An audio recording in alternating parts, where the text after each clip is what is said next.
আমন্ত্রণ জানাচ্ছি সময়ের বিশেষ আয়োজন নির্বাচনের সময়ে। শুরুতে জানিয়ে দিচ্ছি সংবাদ শিরোনাম। আগামী 12 তারিখে কোন মার্কা আছে? এই মার্কা সবাই বলো। দুর্নীতির টুটিতে চেপে ধরার অঙ্গীকার তারেক রহমানের। ক্ষমতায় গেলে কঠোর হাতে আইন শৃঙ্খলা নিয়ন্ত্রণের ঘোষণা। ধানের শীষ জয়ী হলে সবাইকে নিয়ে দেশ গড়ার প্রত্যয়।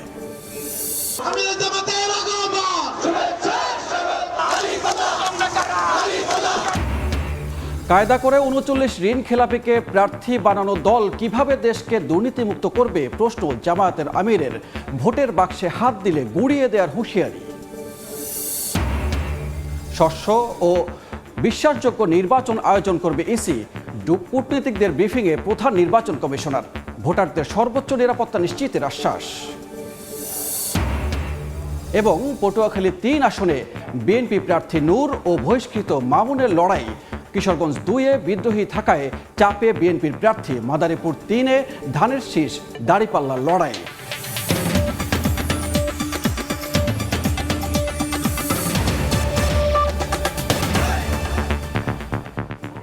নির্বাচনের বাকি আছে আর মাত্র ১৭ দিন। নির্বাচনের ভোটের হাওয়া বইছে সারা দেশে। উত্তাপ সারা দেশের ভোটের মাঠে এবং প্রার্থীরাও লড়াই করছেন, সরগরম করছেন ভোটের মাঠ। প্রার্থী ছাড়াও ভোটাররা হিসাব নিকাশ করছেন কাকে দেবেন ভোট। এরকম নানান আয়োজন, নানান হিসাব নিকাশ, নানান সমীকরণ সব কিছু নিয়েই চলছে ভোটের প্রচারণা। এবং মাত্র ৪-৫ দিন আগেই ভোটের প্রচারণা শুরু হয়েছে। শুরুতেই আজকে যে ভোটের প্রচারণা চলছে সেই ভোটের প্রচারণায় এখন দুই দলের হেভিওয়েট ২ প্রার্থী এবং প্রধান কাণ্ডারি তারা কিন্তু দুই দিকে সফরে রয়েছেন। অর্থাৎ চট্টগ্রামের দিকে রয়েছেন ধানের শীষের কাণ্ডারি তারেক রহমান, অন্যদিকে উত্তরবঙ্গ সফর করে আজকে ঢাকায় কয়েকটি সমাবেশ করেছেন জামায়াতের আমির ডক্টর শফিকুর রহমান। তো সব কিছু মিলিয়ে আজকে ভোটের মাঠে উত্তাপ সারা দেশে ছড়িয়ে পড়েছে। তাদের এই প্রচারণা নিয়ে ছাড়াও ইসি তারা নানান বক্তব্য দিয়েছেন, সেসব নিয়ে আমরা আলাপ আলোচনা করব। এবং আজকে যে বিশেষ শিরোনামগুলো আছে সেই শিরোনামগুলো থেকে আমরা নির্বাচন করেছি কয়েকটি কথা। পাল্টাপাল্টি প্রতিশ্রুতিতে জমজমাট ভোটের প্রচারণা এটি সারা দেশেই চলছে। ক্ষমতায় গেলে দুর্নীতির টুটি চেপে ধরবে বিএনপি, এটি তারেক রহমান তিনি বলেছেন তার নির্বাচনী সফরে। অন্যদিকে খেলাপিকে প্রার্থী বানানো দল কিভাবে দুর্নীতিমুক্ত করবে, পাল্টাপাল্টি এই কথাটি তাদের নির্বাচনের যে প্রচারণা তাতে আজকে বেশ আলোচনা এসেছে। এবং আরেকটি কথা আছে এখানে, স্বচ্ছ ও বিশ্বাসযোগ্য নির্বাচনের আয়োজনের ঘোষণা ইসির। এবং ইসি আজকে যে বৈঠক করেছে এবং সেই বৈঠকের মধ্য থেকে তারা আবারও ঘোষণা করেছে যে তারা স্বচ্ছ এবং গ্রহণযোগ্য নির্বাচন করতে চায়। এবং পাল্টাপাল্টি যে প্রতিশ্রুতি সেটি যেমন দেওয়া হয়েছে, এবং পাল্টাপাল্টি এই প্রতিশ্রুতি শুধুমাত্র দলের প্রধান ক্যান্ডিডেট নয়, যার আসনে নিজ নিজ প্রতিশ্রুতি দিয়ে সেগুলো বাস্তবায়নের কথা বলছেন প্রার্থীরা। এবং আসন ভিত্তিক সেই প্রতিশ্রুতির বাস্তবায়ন কতটুকু হবে সেই হিসাব নিকাশ ভোটের মাঠে চষে বেড়ানো সেই প্রার্থীদের কথায় তারা হিসাব নিকাশ করছেন ভোটাররা। এবং ভোটাররা তারা যে পরিস্থিতি আছে, তবে সব কিছু মিলিয়ে যেটি বলছে যে ভোটের মাঠে যাই হোক না কেন 12 তারিখের নির্বাচন, সেই নির্বাচনটি অবাধ, সুষ্ঠু এবং নিরপেক্ষ যাতে হয় সেই সুষ্ঠু নির্বাচনের আশ্বাস যেমন ইসি দিচ্ছেন, এবং সেই ইসির মধ্য থেকে ভোটাররাও সেই প্রতিশ্রুতির মধ্য থেকে তারা আশার একটি চেষ্টা করছেন যে আশার বাণী দেখা যায় কিনা। আজকে নির্বাচনের যে পরিস্থিতি সেটি জানার জন্য আমরা প্রতিদিনের মতো আজও বেশ কয়েকটি আসন নিয়ে হাজির হয়েছি এবং প্রত্যেকটি আসনের চুলচেরা বিশ্লেষণ করার চেষ্টা করব। আজকে শুরুতেই আমরা চেষ্টা করব ঢাকা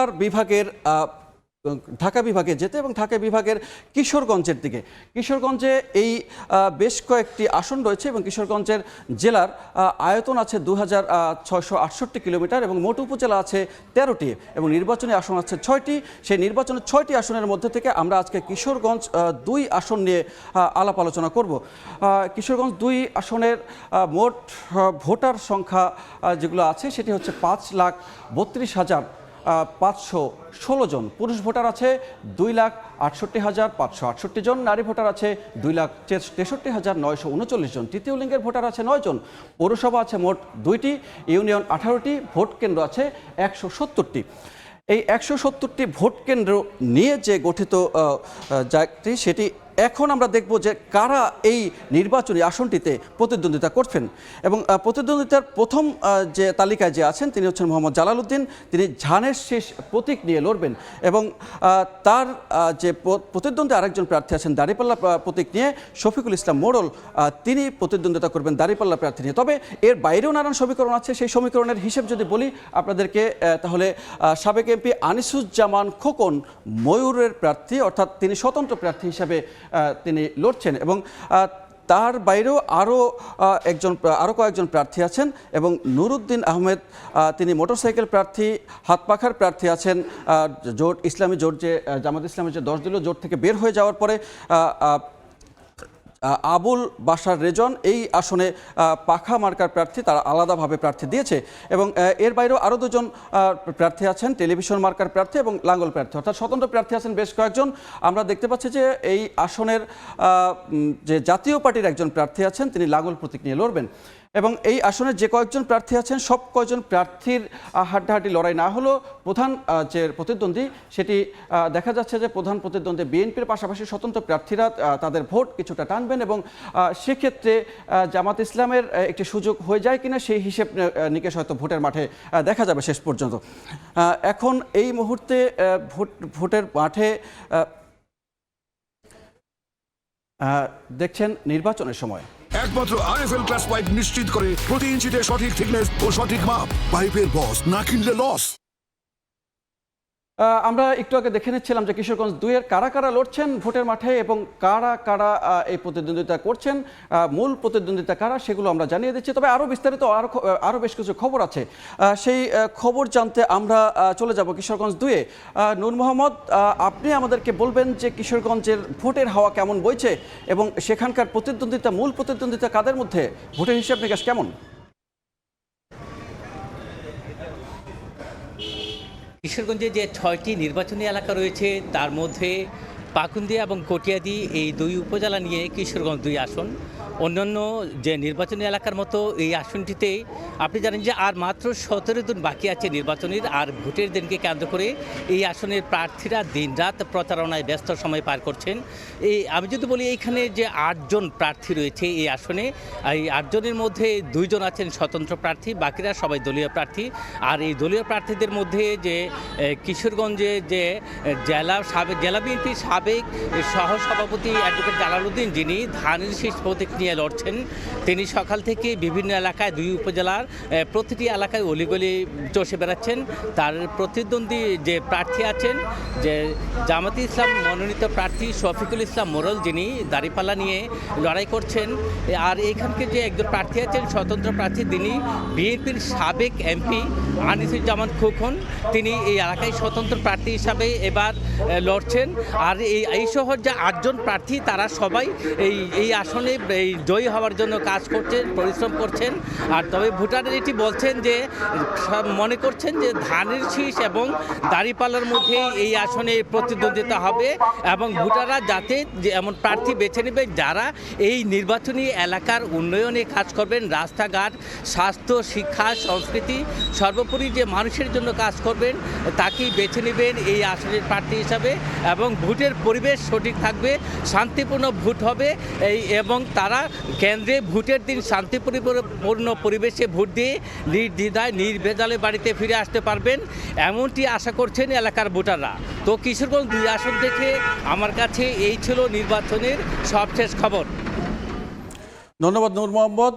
নির্বাচনের খবর জানাচ্ছিলেন নূর মোহাম্মদ। আমরা এর আগে আলোচনা করছিলাম ঢাকা বিভাগের কিশোরগঞ্জ 2 আসন নিয়ে। কিশোরগঞ্জ 2 আসনের পরে আমরা এখন যেতে চাই বরিশাল অঞ্চলে। দেশের সবচেয়ে দক্ষিণের জেলা বরিশাল এবং দক্ষিণের জেলারও আবার যদি বলতে চাই তাহলে সর্বদক্ষিণে আছে পটুয়াখালী। দেশের সবচেয়ে শেষ যে জেলাটি সেই জেলাটি পটুয়াখালী এবং পটুয়াখালী জেলার কৃষি, মৎস্য, পর্যটন, বন্দর অপার সম্ভাবনা আছে এই পটুয়াখালীতে এবং কুয়াকাটাও এই পটুয়াখালীর অন্তর্ভুক্ত। তাই বলা যায় এটা একটা সম্ভাবনাময় জেলা এবং পটুয়াখালীর মোট আসন সংখ্যা আছে 4টি এবং 4টি আসনের মধ্যে আজ আমরা পটুয়াখালী তিন নিয়ে কথা বলবো এবং পটুয়াখালী তিন আসনটি পটুয়াখালী জেলার দশপিনা উপজেলা এবং গলাচিপা উপজেলা, এই দুইটি উপজেলা নিয়ে পটুয়াখালী তিন আসন গঠিত এবং এই আসনের মোট ভোট কেন্দ্র আছে 124টি এবং মোট ভোট কক্ষ আছে 758টি এবং 758টি ভোট কক্ষ। এই পুরো ভোটের যে আয়োজন, সেই ভোটের আয়োজনের জন্য অপেক্ষা করছেন 3,75,871 জন পুরুষ ভোটার এবং এর মধ্যে পুরুষ ভোটার আছেন 1,89,024 জন। নারী ভোটার সংখ্যা আছে 1,86,848 জন। তৃতীয় লিঙ্গের ভোটার সংখ্যা আছে 3 জন। মোট ভোট কেন্দ্র যে 124টি, সেই ভোট কেন্দ্র তারা অপেক্ষা করছে যে এই ভোটাররা কখন আসবেন এবং 12 তারিখের সেই নির্বাচনের অপেক্ষায় আছেন এবং এখনো পর্যন্ত আমরা দেখতে পাচ্ছি যে যারা এই ভোটের জন্য অপেক্ষা করছেন যে ভোটাররা এবং কোন প্রার্থীরা তাদের সামনে এসে হাজির হয়েছেন। এখন আমরা দেখতে পাচ্ছি যে নুরুল হক নূর, তিনি বিএনপি মনোনীত প্রার্থী এবং এই আসনে ট্রাক প্রতীক নিয়ে তিনি লড়বেন এবং ট্রাক প্রতীক নিয়ে তিনি লড়লেও বিএনপির আরেকজন মনোনয়ন প্রত্যাশী ছিলেন মোহাম্মদ হাসান মামুন, যিনি বিএনপির মনোনীত প্রার্থিতা না পেয়ে তখন তিনি স্বতন্ত্র প্রার্থী হিসেবে নির্বাচন করছেন এবং তিনি ফুটবল মার্কা নির্বাচন করছেন এবং ঘোড়া মার্কা নির্বাচন করছেন। তবে ওই আসনের সবচেয়ে হাড্ডাহাড্ডি লড়াই হওয়ার কথা এই নুরুল হক নূর এবং হাসান মামুনের মধ্যে। এর বাইরেও আরও দুজন প্রার্থী আছেন যে প্রার্থীদেরকেও আসলে উপেক্ষা করার উপায় নেই। মোহাম্মদ শাহ আলম দাড়িপাল্লা প্রতীক নিয়ে তিনি জামাতের প্রার্থিতা করছেন এবং আবু বকর সিদ্দিক হাতপাখার প্রার্থী হয়েছেন এবং এই নুরুল হক নূর এবং হাসান মামুন এর মধ্যেই মূলত মূল প্রতিদ্বন্দ্বিতা হতে যাচ্ছে আগামীর 12 তারিখের নির্বাচনে এবং কে জিতবে সেটির হয়তো ফলাফল দেখা যাবে। এখন আমরা দেখতে চাই যে এই প্রার্থীরা যে নির্বাচনের ডামাডোলে এখন নির্বাচনের প্রচারণায় সরগম অবস্থা তৈরি করেছে এবং পটুয়াখালী তো তার বাইরে নয় এবং পটুয়াখালীতেও সেই নির্বাচনের হাওয়া বইছে এবং আমরা যে নির্বাচন নিয়ে আলোচনা করছিলাম সেই নির্বাচনের আবার ফিরে আসব। পটুয়াখালী নির্বাচনের হালচাল, সেই নির্বাচনের হালচাল এই মুহূর্তে সেখানে আমাদের সঙ্গে মনির হোসেন বাদল আছেন, তিনি জানাবেন সেখানকার হালচাল। বাদল, নির্বাচনের যে পটুয়াখালীর 4টি নির্বাচনী আসন আছে তার চেয়ে সবচেয়ে বেশি উত্তপ্ত আসন এবং সবচেয়ে বেশি আলোচনার আসন হচ্ছে পটুয়াখালী 3। এই পটুয়াখালী 3 আসনের এই মুহূর্তের পরিস্থিতি কি? আসন্ন যে ত্রয়োদশ জাতীয় সংসদ নির্বাচন যে অনুষ্ঠিত হচ্ছে আগামী 12ই ফেব্রুয়ারি, এই 12 ফেব্রুয়ারির নির্বাচনকে নিয়ে কিন্তু পটুয়াখালী যে 4টি আসন রয়েছে, এই 4টি আসন কিন্তু সাধারণ ভোটারদের মধ্যে একটি উৎসবমুখর পরিবেশ বয়ে যাচ্ছে। এর ভিতর পটুয়াখালী যে 4 আসনের ভিতরে সবচেয়ে গুরুত্বপূর্ণ আসন রয়েছে পটুয়াখালী 3 আসন। এই আসনে কিন্তু আপনারা জানেন যে সবচেয়ে অবহেলিত এই আসনটি রয়েছে। দীর্ঘদিন পর্যন্ত এই আসনে কিন্তু বিএনপি বা অন্যান্য প্রার্থী বিজয় হয়নি, একাধিকবার অন্য প্রার্থী বিজয় হয়ে গেছেন। এছাড়া এই প্রার্থীকে এখানে কিন্তু সবচেয়ে গুরুত্বপূর্ণ আসনটা এইভাবে বলা হয়, এখানে কিন্তু নুরুল হক নূর গণ অধিকার পরিষদ সভাপতি, তিনি কিন্তু এখানে নির্বাচন করছেন বিএনপির প্রার্থী হিসাবে। এছাড়া কিন্তু জাতীয় নির্বাহী কমিটির যে বহিষ্কৃত নেতা রয়েছেন হাসান মাহমুদ, তিনি কিন্তু এখানে স্বতন্ত্র প্রার্থী হিসাবে নির্বাচন করছেন। এছাড়া এখানকার যে সাধারণ মানুষ রয়েছে, সাধারণ মানুষের কিন্তু একটি কথা, তাদের কথা রয়েছে, এখানে অবহেলিত রয়েছে এই আসনের সকল জনপদ, যেমন সড়ক জনপদ, সড়ক যোগাযোগ ব্যবস্থা অবহেলিত রয়েছে। এছাড়া এই নদী এবং সমুদ্র বিস্তৃত দ্বারা এই উপজেলাটা কিন্তু নদী ভাঙ্গনের একটা এলাকা, এই যার কারণে নদী ভাঙ্গন কিন্তু মানুষ কিন্তু সবচেয়ে কিন্তু নদী ভাঙ্গন কবলিত অবস্থা রয়েছে। এছাড়া যে এই গলাচিপা বাসীর একটি দাবি ছিল যে একটি ব্রিজের দাবি ছিল, কিন্তু আসলে এটি কিন্তু বাস্তবায়িত হয়নি, কারণ যত প্রতিনিধি আসে যায় কিন্তু এখানকার ভাগ্যের পরিবর্তন হয় না। এই 2 আসনের গলাচিপা এবং দশমিনা উপজেলার মানুষের ভাগ্যের পরিবর্তন হয় না। তাই তারা আগামীতে যারা নির্বাচিত হবেন, যারা জনপ্রতিনিধি হবেন, তাদের কাছে তাদের এই যে এলাকার মানুষের একটি দাবি যে তাদের এই এলাকার উন্নয়ন। এই ছিল দশমিনা গলাচিপা থেকে আমার কাছে সর্বশেষ। ধন্যবাদ বাদল। মনির হোসেন বাদল জানাচ্ছিলেন পটুয়াখালী নির্বাচনের খবর, সেখানকার হালচাল এবং নির্বাচনের যে প্রতিশ্রুতি এবং মানুষের যে প্রত্যাশা সেগুলো নিয়ে। নির্বাচনের সময় এর আগে আমরা শুরুতে কিশোরগঞ্জে, তারপরে দেশের সর্বদক্ষিণের জেলা পটুয়াখালীতে ছিলাম। এবার আমরা ঢাকা বিভাগের মাদারীপুর নিয়ে আলোচনা করতে চাই। মাদারীপুরের আমরা দেখতে চাই যে তিনটি নির্বাচনী আসন আছে মাদারীপুরে এবং তিনটি নির্বাচনী আসনের মধ্যে মাদারীপুরের 23 জন প্রার্থী এর মধ্যে অংশগ্রহণ করছেন এবং 23 জন প্রার্থীর মধ্যে মাদারীপুর 3 আসনটি যে 3 আসনটি রয়েছে দাসার উপজেলা এবং কালকিনি উপজেলা এবং সদরের একাংশ নিয়ে গঠিত এই তিনটি উপজেলার মধ্য নিয়ে আলোচনা হয়েছে এবং আমরা দেখতে পাই যে মাদারীপুরের যে 3 আসন এই 3 আসনের মোট ভোটার সংখ্যা 3,88,806 জন এবং পুরুষ ভোটার সংখ্যা আছে 2,02,645 জন এবং নারী ভোটার সংখ্যা আছে 1,85,159 জন এবং মোট ভোট কেন্দ্র আছে 134টি এবং তৃতীয় লিঙ্গের ভোটারও আছে 2 জন এবং এই তিনটি যে মাদারীপুর 3 আসন এই 3 আসনটি একটি গুরুত্বপূর্ণ আসন মাদারীপুরের জন্য এবং এই 3 আসনের বিএনপির যে প্রার্থী আছেন তিনি হলেন আনিসুর রহমান তালুকদার খোকন এবং ধানের শীষের প্রার্থী তিনি এবং দাঁড়িপাল্লার প্রার্থী আছেন মোহাম্মদ রফিকুল ইসলাম, নিতাই চক্রবর্তী একতারা প্রার্থী তিনি আছেন এবং আজিজুল হক হাতপাখার প্রার্থী এবং 6 জন মোট প্রার্থিতার জন্য আবেদন করেছিলেন এবং একজনের প্রার্থিতা বাতিল হয়েছে এবং আর বাকি 5 জন এখন তারা ভোটের মাঠে লড়ছেন। আমরা এখন যেতে চাই যে মাদারীপুরের এই যে হালচাল নির্বাচনের এই মুহূর্তের উত্তাপ কেমন সেটি আসলে আমরা দেখতে চাই। আমাদের সঙ্গে সঞ্জয় কর্মকার অভিজিৎ আছেন। অভিজিৎ, আপনি জানাবেন যে মাদারীপুর 3 আসনের এই মুহূর্তের নির্বাচনের উত্তাপ কেমন? নির্বাচনের প্রতীক বরাদ্দর পর জোরে সোরে প্রচারণা চলছে মাদারীপুর 3 আসনে। এই 3 আসনে আমরা দেখেছি যে সকাল থেকে মধ্যরাত পর্যন্ত যে নির্বাচনী প্রচার প্রচারণা নিয়ম রয়েছে সেই নিয়ম মেনে কিন্তু প্রার্থীরা মাঠে নেমেছে। আমরা কথা বলেছিলাম প্রার্থীদের সাথে, তারা যেমনটা বলছেন যে নির্বাচনে জয়ের ব্যাপারে প্রত্যেকটি প্রার্থী আশা প্রকাশ করেছে। তার মধ্যে আমরা যদি একটু বলতে চাই যে 6 জন প্রার্থীর মধ্যে একজনের মনোনয়ন বাতিল হয়েছে এবং 5 জন প্রার্থী মাঠে রয়েছে। তার মধ্যে বিএনপির পক্ষ থেকে আনিসুর রহমান তালুকদার খোকন রয়েছেন, জামাত ইসলামের দাঁড়িপাল্লা নিয়ে লড়বেন রফিকুল ইসলাম এবং বাংলাদেশ ইসলামী আন্দোলন বাংলাদেশের প্রার্থী হয়েছেন আজিজুল হক সহ আরো 2 জন প্রার্থী রয়েছে। ভোটাররা বলছেন যে মূলত এই 3 জন প্রার্থীর মধ্যে কিন্তু হাড্ডাহাড্ডি লড়াই হবে। জয়ের নানা রকম প্রতিশ্রুতি দিয়ে, উন্নয়নের প্রতিশ্রুতি দিয়ে ভোটারদের দ্বারে দ্বারে এই প্রার্থীরা ঘুরছেন এবং তারা যে ভোট যুদ্ধ হবে আগামী 12 ফেব্রুয়ারি ভোটাররা তাদের যোগ্য প্রার্থীকে বেছে নেবেন বলে প্রত্যাশা করা হচ্ছে। প্রার্থীরা বলছেন যেহেতু বিগত দিনের যে নির্বাচন হয়েছে সেই নির্বাচনের থেকে কিন্তু আগামী নির্বাচনটি খুবই গুরুত্বপূর্ণ। উন্নয়নের স্বার্থে এলাকার যুব সমাজরাও কিন্তু তারা নতুন যে প্রার্থী রয়েছে আমরা কথা বলেছিলাম প্রার্থীদের সাথে, তারা যেমনটি বলছেন যে মাদারীপুরের সদরের 5টি ইউনিয়ন, ডাসার উপজেলা এবং কালকিনি উপজেলা নিয়ে গঠিত এই মাদারীপুর 3 আসন এটি একটি গুরুত্ব। যদি একটু পরিসংখ্যান বলতে চাই যে মাদারীপুরে যদি আমি একটু বলতে চাই যে 3 আসনে মোট ভোটার 3 লাখ, এর মধ্যে অর্ধেকই কিন্তু নারী। আসলে নারী ভোটারদের কিন্তু গুরুত্ব বেশি দেওয়া হচ্ছে এই আসনটিতে। অর্থাৎ প্রার্থী যারা রয়েছেন তারা কিন্তু শুধু পুরুষ ভোটার নয়, নারী ভোটারদের সমান গুরুত্ব দিয়ে কিন্তু তারা প্রচার প্রচারণা তারা গুরুত্বপূর্ণ ভূমিকা রাখবে বলে ভোটাররা সেটি কিন্তু প্রত্যাশা করা হচ্ছে। তো সবকিছু মিলিয়ে বলা যায় মাদারীপুর 3 আসনে যে আগামী 12 তারিখে যে নির্বাচন হবে। ধন্যবাদ সঞ্জয় কর্মকার অভিজিৎ।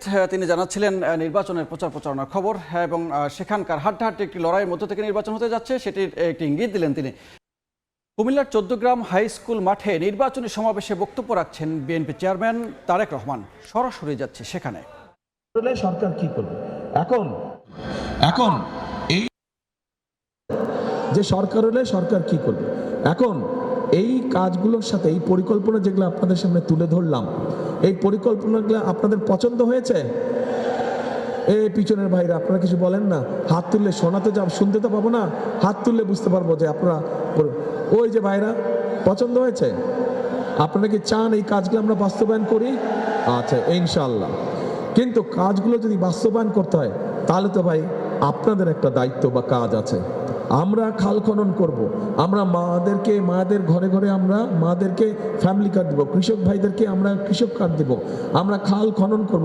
তো এখন এই যে কৃষক কার্ড দিব, তারপরে এই যে খাল খনন করব, তারপরে যে ইমাম মুয়াজ্জিম সাহেবদেরকে যে আমরা সম্মানের ব্যবস্থা করছি, আমরা মা বোন যারা ঘরে বসে কাজ করে বিভিন্ন জিনিস তৈরি করে তাদেরকে যে ছোট ছোট ব্যাংক লোনের ব্যবস্থা করবো যাতে তারা তাদের জিনিসগুলো বিদেশে পাঠাতে পারে। এই বিএনপির চেয়ারম্যান তারেক রহমান বক্তব্য রাখছেন কুমিল্লার চৌদ্দগ্রামে। বিএনপির চেয়ারম্যান তারেক রহমানের বক্তব্যের বাকি অংশ সরাসরি দেখতে ভিজিট করুন সময় টিভি ফেসবুক পেজে। এই ছিল নির্বাচনের সময়, এরপর রাতের সময় নিয়ে সঙ্গে গোলাম রাব্বি।